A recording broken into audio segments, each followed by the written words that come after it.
Our mother was 7 months pregnant with her when the tragedy happened. And now out there, watu wanamchekelea, wanasema familia yenu iko na mkosi.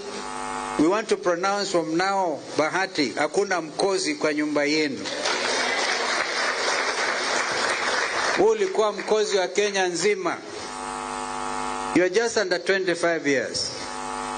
I promise, if God gives me life, to attend your wedding. You will find a wonderful young man.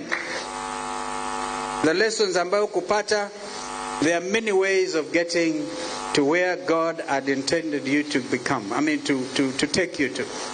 So be very strong, my daughter. And as I speak to Bahati, I'm talking to all the others who are affected. Msiseme kwamba mulirogwa, hakuna urogi hapa. Hey. We say a friend in need is a friend indeed.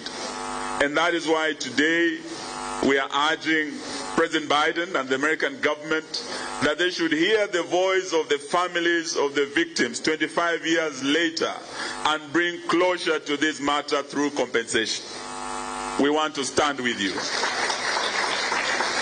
We also want to urge the Kenya government, the Kenya Kwanza government, to put these families first. I'm disappointed that they didn't send a representative here. Hawa wa Kenya pia mungewaweka kama wana Kenya Kwanza, to stand with them, to keep working with the American government to ensure that justice is done and compensation is received. Our plea to the U.S. government is to work on the proposal to Congress to initiate amendment through the U.S. Victim of State-Sponsored Terrorist Act.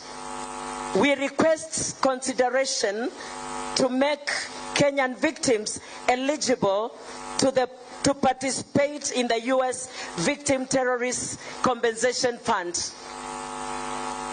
We as the Kenyan government fully appreciate the mutual benefit relations that the two countries have had for many years. This anniversary provides the opportunity for the U.S. to further enhance